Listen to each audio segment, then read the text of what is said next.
क्या भगवान मंदिर में हैं? श्री कृष्ण के वचनों के भाव में क्या भगवान केवल मंदिर में ही रहते हैं?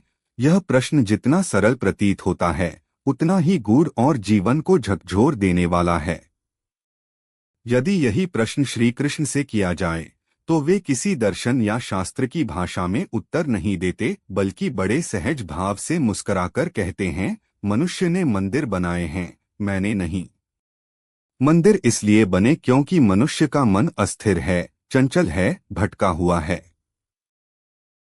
उसे एक ऐसे स्थान की आवश्यकता है जहां वह कुछ समय के लिए रुक सके, झुक सके और अपने भीतर झांक सके।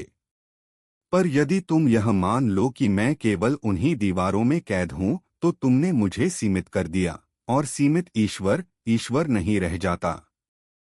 श्री कृष्ण कहते हैं, मेरा वास्तविक वास उस स्थान पर है जहां मन शुद्ध है, जहां प्रेम लेन देन नहीं बन गया, जहां करुणा दिखावे का साधन नहीं बनी और जहां कर्म केवल फल की आशा से नहीं बल्कि कर्तव्य भाव से किए जाते हैं।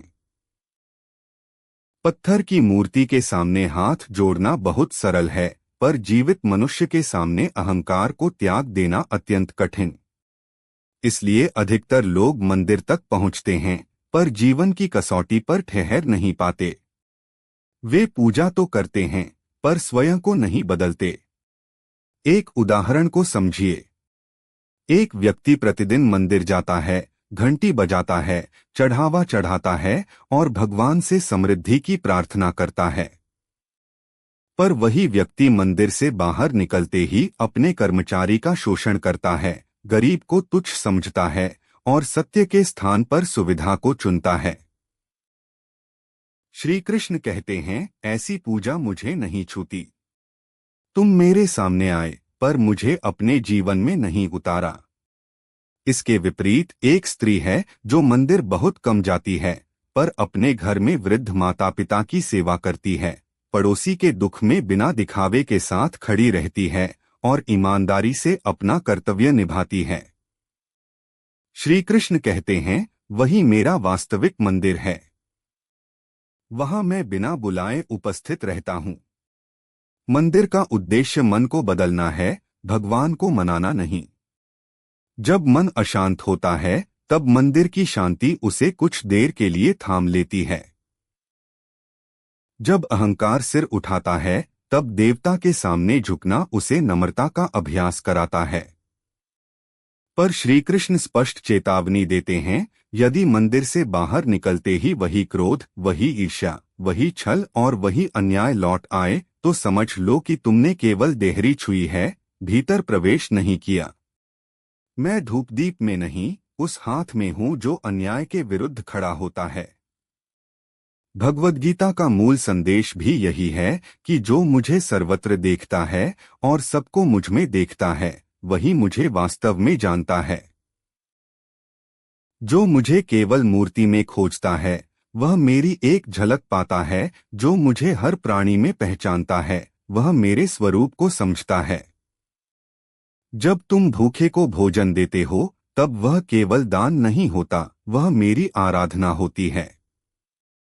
जब तुम किसी दुर्बल को दबाने के बजाय उसे सहारा देते हो, तब मंदिर की घंटियों से भी अधिक पवित्र ध्वनि उत्पन्न होती है। श्री कृष्ण एक और दृष्टांत देते हैं, यदि कोई किसान खेत में हल चलाते समय ईमानदारी से श्रम करता है, अपने परिवार का पालन करता है और दूसरों का हक नहीं मारता, तो उसका श्रम भी यज्ञ है।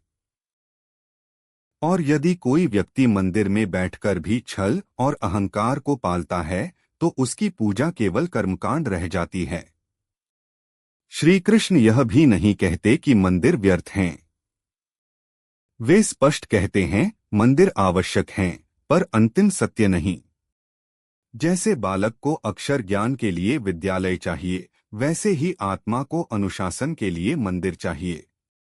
जब तक मन चंचल है, तब तक बाहरी साधन जरूरी हैं। पर जब मन स्वयं संयमित हो जाए, तब पूजा किसी स्थान की मोहताज नहीं रहती।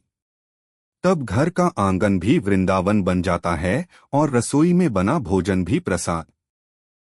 गहराई से देखें तो श्री कृष्ण का संदेश यह है कि धर्म को जीवन से अलग मत करो। मंदिर में धर्म और बाहर अधर्म, यह दोहरापन मुझे स्वीकार नहीं। यदि जीवन धर्ममय है तो मैं तुम्हारे साथ हूँ, चाहे तुम बाजार में हो या जंगल में। और यदि जीवन अधर्म से भरा है तो मंदिर के गर्भगृह में भी मैं तुमसे दूर हूँ। सच्चा मंदिर वही है जहाँ हृदय निर्मल हो, और सच्ची पूजा वही है जहाँ अन्याय के स्थान पर न्याय, घृणा के स्थान पर प्रेम और स्वार्थ के स्थान पर सेवा हो। अंत में श्री कृष्ण की करुण पुकार यही है। तुम मुझे मंदिर में ढूंढते ढूंढते थक जाते हो, जबकि मैं तुम्हारे आचरण में तुम्हारी प्रतीक्षा कर रहा हूँ। जिस दिन तुम्हारा जीवन ही पूजा बन जाएगा, उस दिन यह प्रश्न अपने आप समाप्त हो जाएगा कि भगवान मंदिर में हैं या नहीं, क्योंकि तब तुम जहाँ होगे वहीं मैं होऊंगा।